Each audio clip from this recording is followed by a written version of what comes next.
좀 쉬셨습니까? 성령께서 베풀어 주시는 방식은 말씀의 사역과 성례의 시행을 통한 방식입니다. 복음의 교리에 대한 공부를 통해서 그 자신을 우리에게 나타내셔서 우리로 하여금 성령을 알게 하는 식으로 이루어집니다.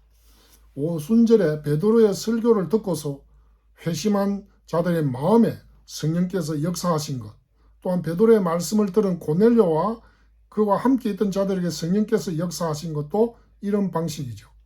그러나 우리는 성령께서 오로지 말씀과 성례를 통하여만 역사하시고 그 이외의 형태로는 전혀 역사하실 수 없다는 식으로 이해해서는 곤란합니다. 성령께서는 복음을 듣는 모든 사람들을 다 회심시키시는 것도 아니고 다른 방식으로 회심시키는 경우도 있습니다. 바울이 다메섹으로 가는 도중에 회심한 것, 세례 요한이 거룩하게 구별되고 모태에서 성령의 은사들을 받은 것, 이런 것들이 여기에 속합니다.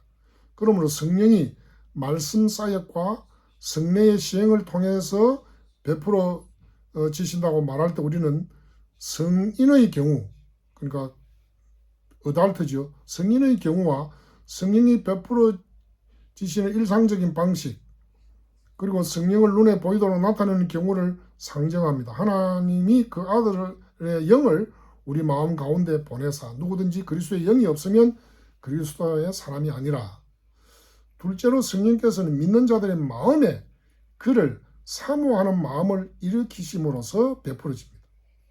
그를 구하고 찾는 자들에게 베풀어지기 때문이죠. 누가복음 11장 13절. 이로써 우리는 성령의 신성을 뒷받침하는 강력한 논지를 이끌어낼 수 있습니다. 사역을 통해서 효과적으로 일하는 것은 오직 하나님께만 고유한 것입니다. 심는 이나 물 주는 이는 아무것도 아니로되 오직 자라게 하시는 이는 하나님 뿐이니라. 고린도전서 3장 7절. 나는 너희로 회개케 하기 위하여 물로 세례를 베풀거니와 내 뒤에 오시는 이는 성령과 불로 너희에게 세례를 베푸실 것이요. 마태복음 3장 11절. 성령께서 효과적으로 복음을 통하여 역사하심으로 복음은 하나님의 능력이며 그렇기 때문에 복음을 가르쳐 영의 직분이라 부르는 것입니다. 또한 성령은 믿음으로 받습니다. 곧 너희의 구원의 복음을 듣고 그 안에서 또한 믿어 약속의 성령으로 인치심을 받았으니. 에베소 1장 13절. 그러면 성령을 어떻게 보존할 수 있는가? 성령을 보존하는 일은 성령을 받는 것과 동일한 수단을 사용해서 이루어집니다. 첫째, 전해지는 말씀에 부지런히 주의를 기울이는 겁니다.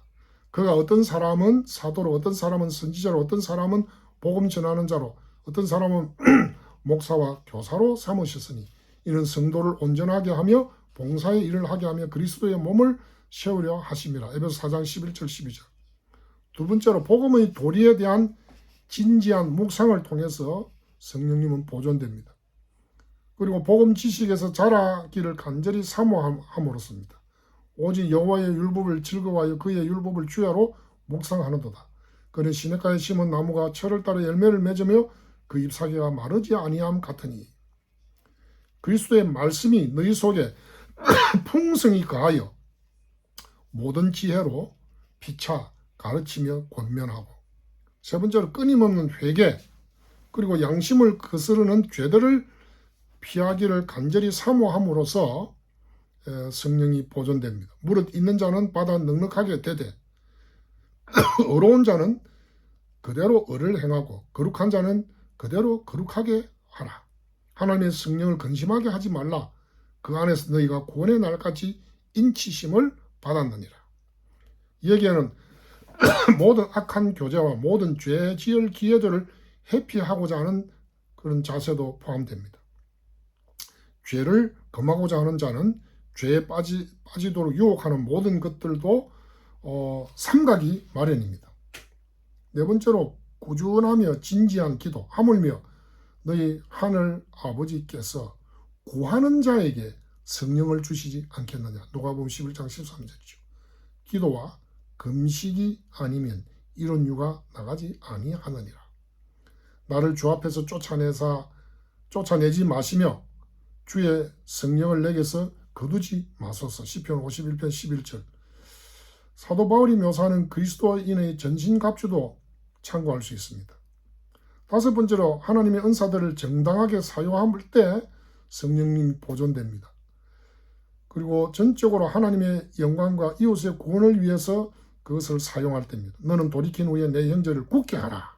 내가 돌아올 때까지 장사하라. 무릇 있는 자는 받겠고 없는 자는 그 있는 것도 빼앗기리라. 그러면 성령을 상실할 수도 있는가? 있다면 어떻게 상실하는가? 외식자들과 유기된 죄인들은 성령의 은사들을 전적으로 최종적으로는 상실합니다. 이는 곧 성령께서 마침내 그들을 완전히 떠나셔서 그들이 그의 은사들을 다시 회복하지 못하고 그의 고귀한 영향력을 누리지 못한다는 뜻이죠. 성령은 반드시 필요한가? 그것은 성경이 말해줍니다. 사람이 물과 성령으로 나지 아니하면 하나님 나라에 들어갈 수 없다. 요한복음 3장 5절. 혈과 육은 하나님 나라를 이어받을 수 없다. 고린도서 15장 50절. 우리가 무슨 일이든지 우리에게서 난 것 같이 스스로 만족할 것이 아니니 우리의 만족은 오직 하나님으로부터 나느니라. 누구든지 그리스도의 영이 없으면 그리스도의 사람이 아니니라. 이런 말씀들. 성령께서 그러면 우리 안에 거하시는 것들을 어떻게 알 수 있습니까? 하나님의 성령께서 우리 안에 거하시는지를 그 결과들, 은사들로서 알 수 있습니다. 하나님에 대한 바른 지식, 중생, 믿음, 양심의 평화, 하나님께 대한 새로운 순종의 시작 등이 여기에 포함되고 우리가 믿음으로 의롭다 하심을 받았으니 우리 주 예수 그리스도로 말미암아 하나님과 화평을 누리자. 로마서 5장 1절. 소망이 우리를 부끄럽게 하지 아니하면 우리에게 주신 성령으로 말미암아 하나님의 사랑이 우리 마음에 부음받음이니. 로마서 5장 5절. 그래서 성령으로 아니하고는 우리가 누구든지 예수를 주시라 할 수 없기 때문에 한마디로 말해서 성령이 우리 안에 거하시는지 여부를 우리의 믿음과 회개로 알 수 있습니다. 이 나머지 시간에는 우리가 많이 논란이 되고 있는 성령으로의 세례에 대해서 좀 생각하고자 합니다. 제가 THM의 논문을 성령으로의 세례에 대해서도 썼습니다만은 오순절 계통에서는 그 사람들은 성령으로의 세례란 말을 안 쓰고 성령 세례라고 그러는데 성령 세례를 받아야 이제 구원받는다. 그리고 성령 세례 받은 사람의 표시가 방언이다. 이런 식으로 해서 많은 일반적인 성도들에게 구원의 확신이나 이런 것들을 흔들리게 만들고 이렇게 하고 있는데 교회가 오순절날의 사건에 이제 관심이 있었지만 이 사실이 교회가 성령으로의 세례라는 문제에 관심이 많았다는 것을 의미하지는 않습니다. 주석가들은 성령으로의 세례를 받다라는 말이 나오는 본문을 다룰 때 그 표현을 설명했지만 교회학자들은 그들의 조직신학적인 책에서 성령으로의 세례를 많이 언급하지 않았습니다. 그래서 한 150년 전부터 이제 성령으로의 세례라는 말 자체도 이제 신학적인 토론에서 핵심적인 것이 되어 왔는데 오순절 운동과 신오순절 운동에서 그 표현은 그들의 신앙의 핵심적인 체험을 묘사하는 것이 되었습니다. 그 결과로 체험뿐만 아니라 그 표현도 이 운동의 안팎에서 관심이 되었습니다. 성령으로의 세례라는 주제로 쓰여진 책도 많이 출판되었고 또 강범위하게 이렇게 다루고 있는데 칼빈은 이 성령 오순절 사건을 가지고 칼빈은 오순절파나 신오순절파 논쟁을 벌이고 있지는 않고 칼빈 로마 가톨릭과 성례전의 의미에서 논쟁하고 있었습니다.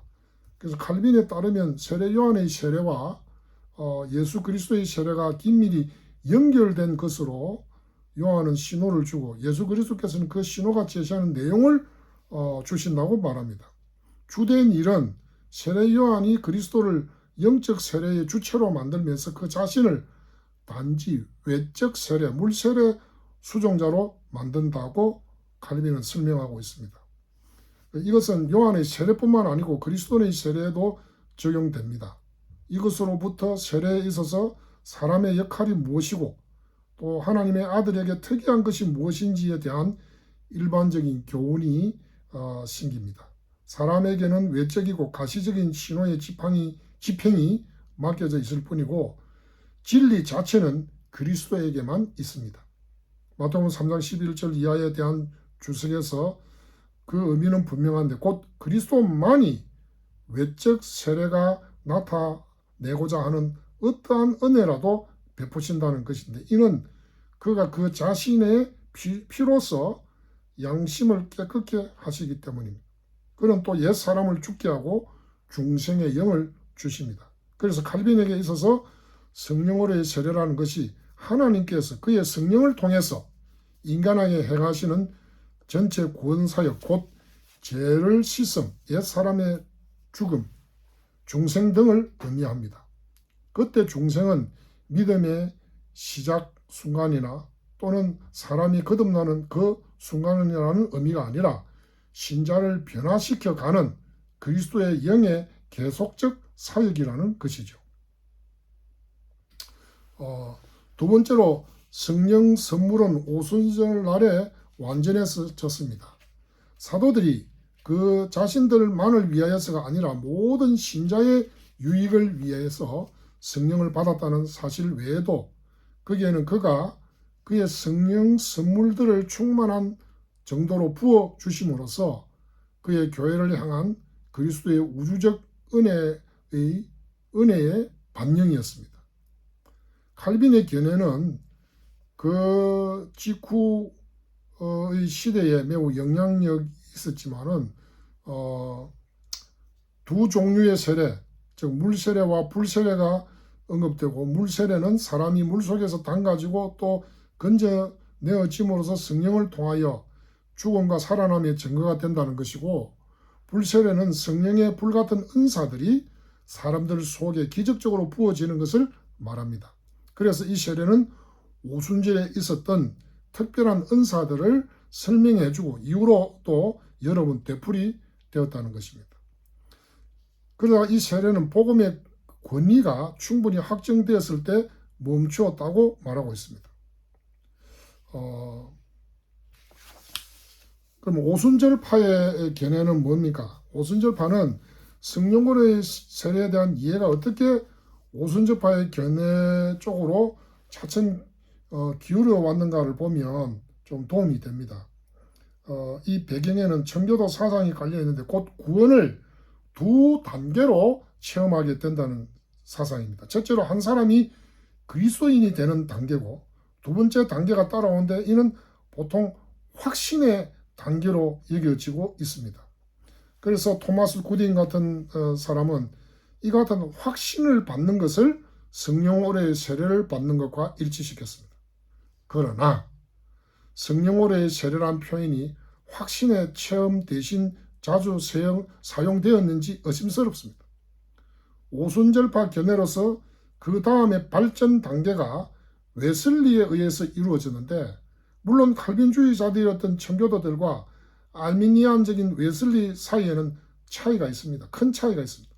그러나 웨슬리도 신자의 생활에 있어서 두 단계로 구분합니다. 하나는 칭의의 단계로서 성화는 이 단계에서 부분적으로 이루어지고 그 뒤에 완전의 단계가 오는데 여기에서 그리스도인의 전적인 성화가 주어진다는 겁니다. 웨슬리 계열인 그 존 플래처는 성령 오래의 세례란 말을 사용합니다. 이 두 단계의 구분은 그 성결 운동, 홀리니스 무브먼트로 에도 나타납니다. 성화를 이끌어오는 둘째 체험을 보통 성령 세례로 지칭했습니다.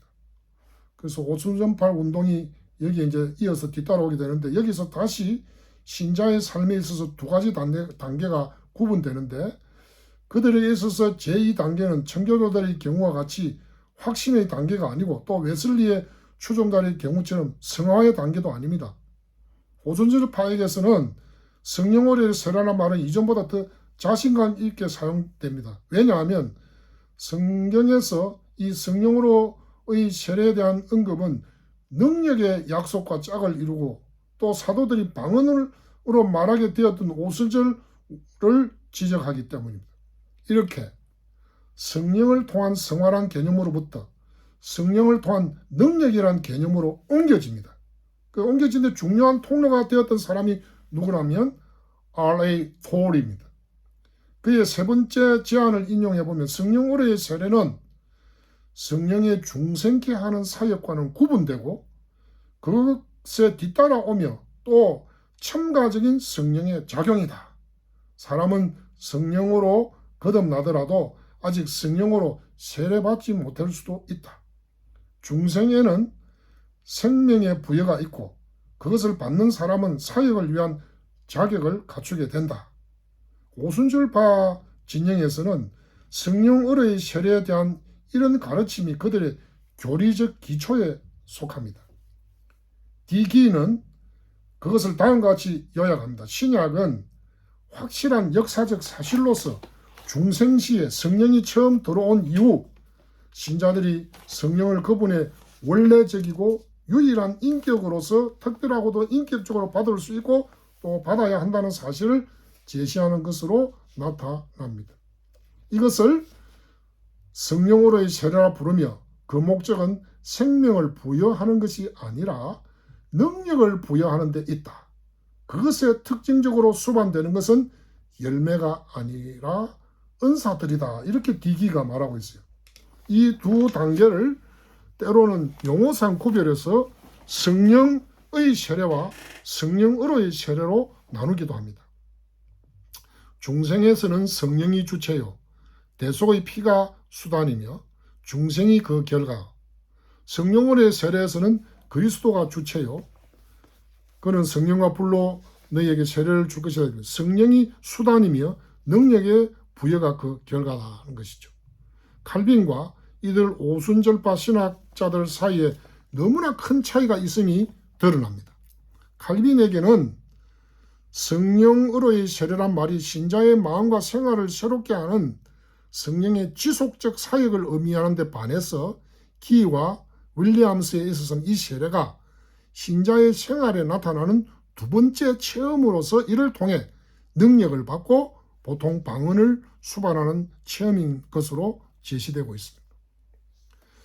헤르만 바빙크의 견해를 보면 그 화란 신학자 바빙크는 이 웨슬리 신학의 전개와 오순절파 신학의 시발에 있어서 시발에 대해 매우 앞서 있는 지식을 갖추고 있었다는 것인데 바빙크는 성령으로의 세례란 표현이 갖게 된 새로운 의미를 다루지는 않았습니다. 그러나 그의 사상의 핵심이 어떤 것이냐는 점은 감리교식으로 성화의 둘째 단계에 대한 강조와 오순절 사건의 성도에 대한 논의에서 드러나는데요. 바빙크는 전통에 따라 인간의 신분을 네 단계로 구분합니다. 무엄 상태, 부패 상태, 은혜 상태, 그리고 영광 상태 네 단계로 구분하는데 이 마지막 영광 상태는 성도가 그리스도의 재림날에 무덤으로부터 일어난 후의 상황을 의미한다고 말합니다. 그렇다면 문제는 바빙크가 말하는 은혜의 상태에는 그 무엄 상태, 부패 상태, 은혜 상태, 영광 상태인데 이 은혜 상태에서도 두 부분이 있어서 그중 하나는 신자가 바빙크가 말하는 어렵다함을 받을 때 주어지고 다른 하나는 성화에서 주어지는 것인가 하는데요. 바빙크의 대답은 매우 강조적으로 아니라는 것입니다. 칭의와 성화는 서로 다른 것이지만 그러나 한순간도 분리된 것이 아니라는 겁니다. 성화는 윤리적 행위로서 전 삶을 통하여 지속되며 그리스도의 의를 성령의 새롭게 하는 사역을 통해서 점차적으로 우리의 인격적 윤리적 자질이 되도록 만든다는 것이죠. 우리가 이것을 신분 이론과 맞추기 원한다면 이 세 번째 단계, 곧 은혜의 단계는 칭의와 성화의 단계라 할 것입니다. 이 단계에서 신자는 의롭게 되었고 계속 성화되어 갑니다. 이 바빙크는 감리교 이론을 매우 강하게 비판합니다.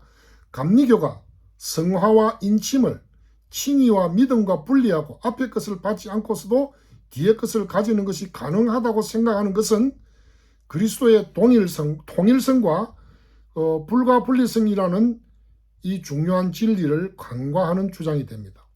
이 감리교 이론은 그 분리된 선물이 칭의 이후 조만간에 특별한 믿음의 행동을 통하여 갑자기 그리고 충만히 나눌 수 있고 얻을 수 있다고 생각함으로써 더욱 실수를 범하고 있다는 것이죠. 왜냐하면 이렇게 함으로써 감리교 교리는 성화의 성격뿐만 아니라 믿음의 본질도 오해하기 때문이라고 바빙크가 비판했습니다.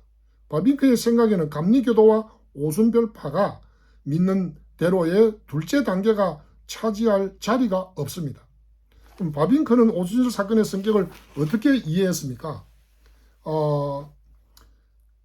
첫째로 바빙크는 성령을 부어주신 사건을 논의합니다.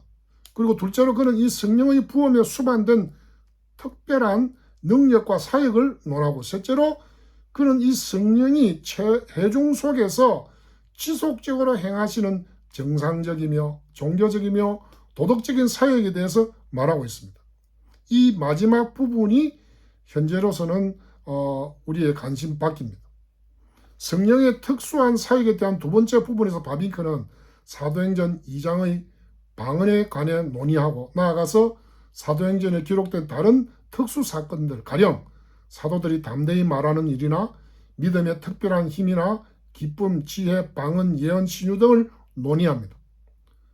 바빙크는 이 모든 특수 사역들의 그 첫 사도 시대에 제한된 것으로 그렇게 보고, 성령을 부으심은 그리스도의 제자들 가운데서 첫 시대에 있었던 것으로서 모든 종류의 특수한 능력과 사역들을 수반했습니다. 그런데 우리의 이제 좀 관심은 바빙크가 오순절 사건을 어떻게 보느냐는 것입니다.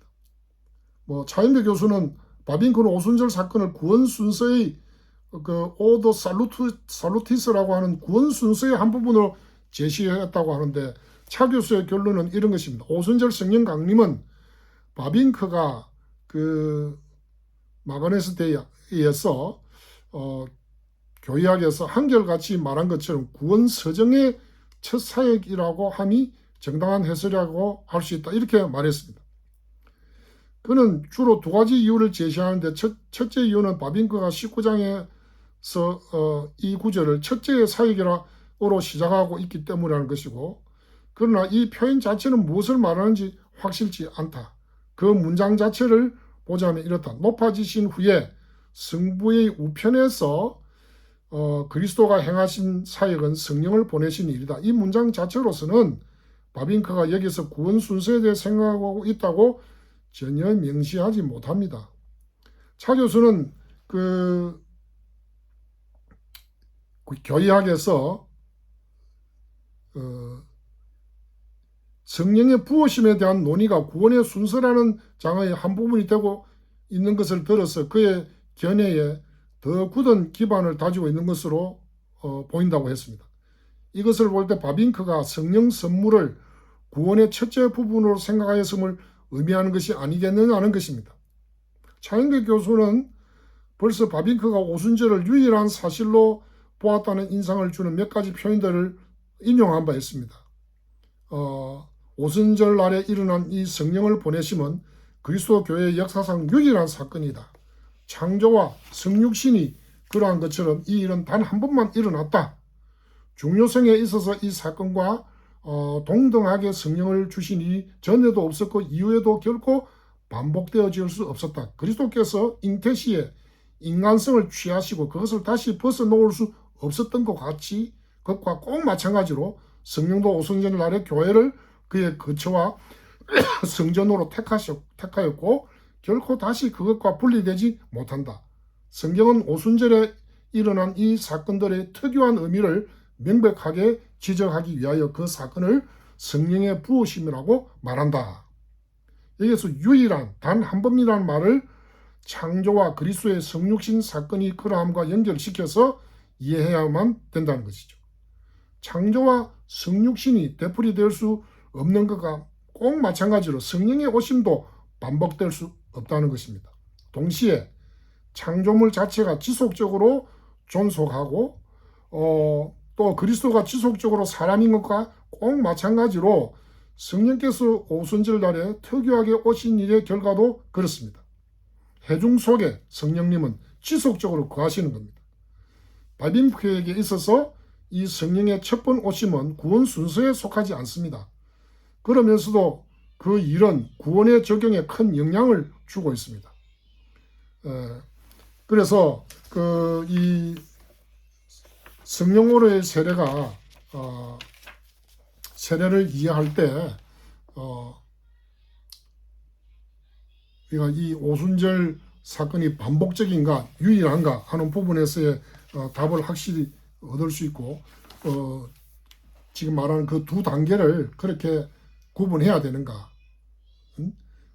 감리교도 그랬고 오순절봐도 그렇게 하고 제2의 단계가 이렇게 구분이 되는가 하는 부분에서 우리 개혁주의 진영에서는 성령의 세례와 능력에서 우리는 왜 오늘날 성도들이 이렇게 뭐 영적으로 뜨겁지 않고 냉동된 그런 그 신앙, 예? 또 그 능력이 없는 것 같은 이런 신앙생활을 하고 있는가에 대한 답으로 성령 세례를 받아야 된다고 하는 이런 그 좀 어떤 이론적인 또 두 단계에서 한 단계를 더 설명하면서 이렇게 하는 부분에서는 상당히 그 논리적으로는 어느 정도 타당성이 있지만은 성경에서 그렇게 성령으로의 세례가 능력으로 이렇게 연결시킬 수 있는가? 오순절 사건을 하나님의 점진적 구속 사역의 차원에서가 아니고 개인적 차원의 사건으로 생각하는 것입니다. 이런 식으로 또 그 교회가 오순절 전에는 약한 교회고 무질서하고 능력도 없고 방향도 잃어버린 교회고 오순절 이후에 이제 뭐 능력을 받고 뭔가 변화된 것을 받았다 이런 식으로 정리하는 것은 상당히 잘못된 시각이다. 성경을 잘못 보고 있다. 그 제자들의 말이 능력이 있게 될 것이다. 이런 것을 말하지 않습니다.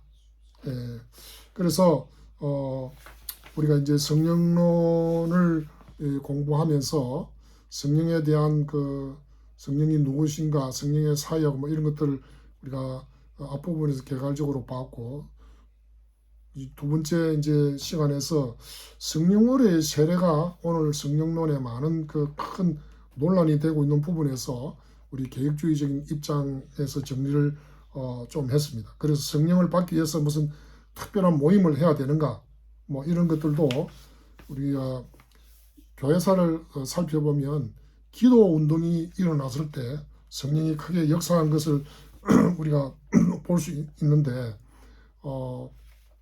성령을 받기 위해서 특별한 기도를 해야 되는가 한 부분에서는 우리가 너무 도식적이고 우리의 그 인본주의적인 측면에서 교리를 세워나가고 있다 하는 것으로 우리는 좀 상당히 걱정스럽게 평가를 하지 않을 수가 없습니다.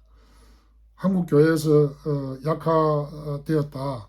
그래서 성령의 세례를 받아야 된다 하는 이 부분도 사실은 그 우리 모든 성령을 다시 받기 위해서 뭐 기도하고 금식해야 되는가 하는 이런 부분들은 정말 성령론에 대한 그 이전 앞선 시대의 오순절 사건에 대한 해석과 또 신자의 그 성화, 중생과 성화, 칭의와 성화 이런 부분에서 두 단계론이 가져오는 이런 것들을 우리가 참